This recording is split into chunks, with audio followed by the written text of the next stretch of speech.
Welcome, everyone. Welcome to this second session of Spotlight Chats. I'm here today with Dr. Clare Hoskins, who is a reader in the School of Pure and Applied Chemistry at the University of Strathclyde in Glasgow, United Kingdom. And welcome, Clare. Clare is also the chair of the annual meeting program committee for the CRS. So I wanted to chat today with you a little bit about that for our members when they receive our CRS newsletter. So welcome, Clare. Thank you very much. Thank you for having me.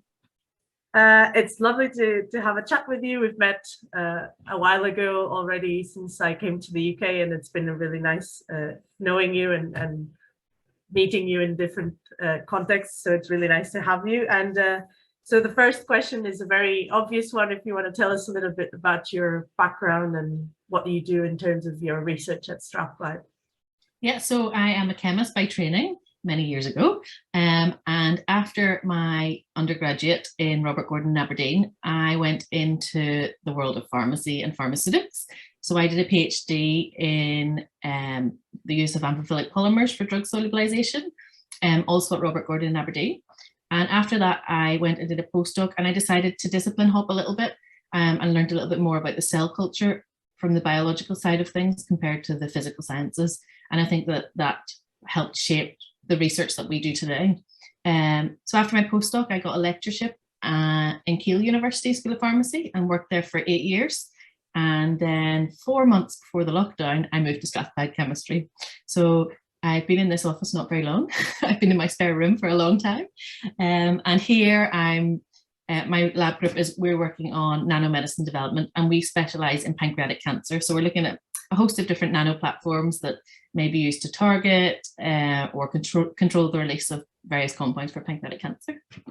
Yes, and I've also seen on social media that you have a great outreach project with the quilts for pancreatic cancer. So if some of our listeners, readers haven't seen that yet, have a look, because it's really, really nice. So that's really interesting, that concept of hopping to disciplines when you were between your PhD and postdoc, because I think that's something that a lot of people, when they're finishing their PhD, they wonder what should they do for their postdoc. So it's good to see that you think that was a good option for you, and it kind of shaped what you are doing now. So what got you involved? At what point in that pathway did you get involved with the CRS, and what made you stay? So I think during my PhD, so it was probably about 12 years ago, I think, my supervisor, Wei Ping Cheng, she was part of the UKI CRS committee at the time. And so we routinely started going, presenting, and networking at those events. And so I was introduced to the main CRS through that. So actually, I feel that the CRS has helped shape my career and my connections, whether it's the local chapter at UKI CRS or the bigger main global society. So yeah, probably for about 12 years I've been involved. Yeah, so I think that's a great message as well for anyone who listens. Is, in my opinion, one great way to get involved with the society and to then expand the network onto the main CRS is through the local chapters. And Definitely. Well, personally, I can say that the UKI CRS is a really nice network, and we do have a lot of fun in our meetings every year. So it's a good idea for people all over the world to join their local chapters and get involved with their local chapters, but also perhaps, who knows, start their own local chapters in places where they still aren't. So and in terms of your involvement with the society and with the main CRS, we worked together already last year in the annual meeting program committee. So how did this opportunity to become involved with the annual meeting program committee and eventually chairing it this year, how did that come about?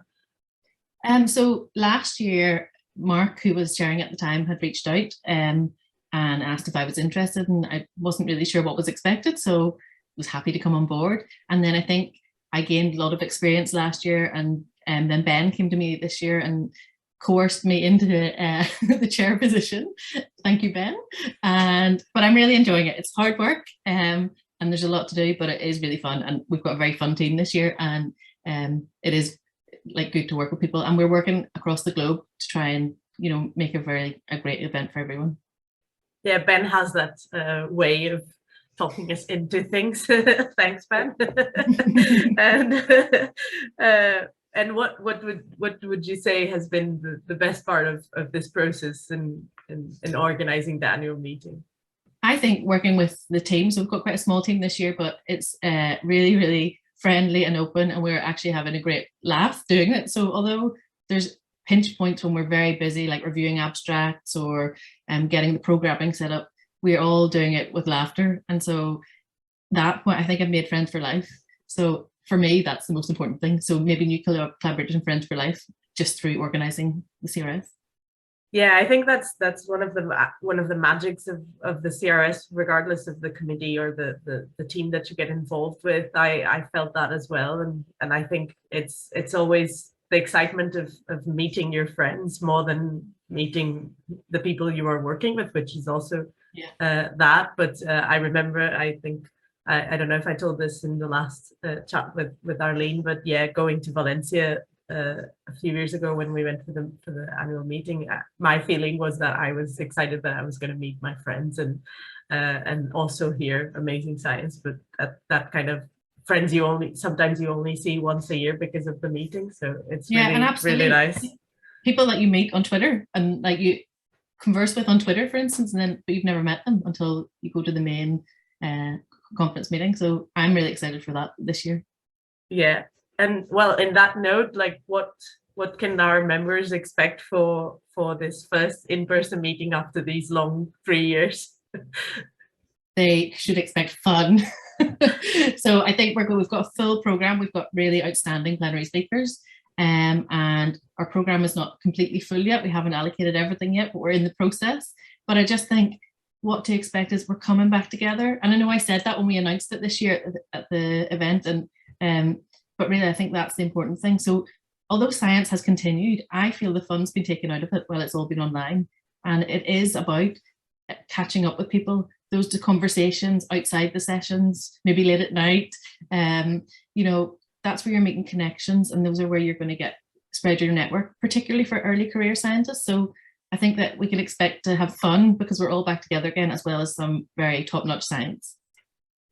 Yes, definitely. And I think it's, for us, I feel a little bit from the Young Scientist Committee perspective as well. I feel a little bit as it's a bit of recognition for a lot of people that we've been working with for 2 years and never met in person because there was no in-person meeting in between. So I think we're all looking forward to celebrate the achievements in these years and to celebrate career changes in this time. So many people have finished their PhDs, moved countries, got jobs, and I think it's going to be really exciting to be able to share that with the CRS family, as I usually say. So that's great. I'm really excited. I'm really looking forward to see everyone in Montreal. Just in terms of, in general, I think, as we were saying, CRS is very much of a family, and I think we all find people that we look up to in our careers that also belong or not to this family. So what would you say are your role models in the field, and who do you look up to, and why? What do they inspire you in? So it probably comes as no surprise, being at Strathclyde, that Yvonne Perry is a scientific superhero, isn't she? She's our past president. And so I'm always inspired by Yvonne's enthusiasm and energy, particularly at events, and her science. But aside from that, we've got Ijoma Uchegbu coming this year as a plenary speaker. So she is my grandmother PhD supervisor. And she is awe-inspiring as well. So I've always looked up to Ijoma, and I always, think, what would she say in these situations? So definitely she's a role model for me. She's definitely amazing. I've also heard her speak at some conferences, and I think she's going to be, that's great. I didn't know, but she's a great plenary speaker. Actually, the whole set of plenary speakers is really impressive. Yeah, and obviously Yvonne, Arlene and I also talked about this in our previous chat, how Yvonne got us roped into the newsletter, so or to other commitments. So yeah, I think it's a recognized role model for all of us. And now that when the day that we are recording this, I want to acknowledge as well that the CRS award winners were announced yesterday or the day before. So yeah, from the CRS newsletter as well. Congratulations to everyone. And I think that's also a really impressive set list of role models, from Sasha Kavanov to Tamara Minko and Laura Ensign and Tejal Design.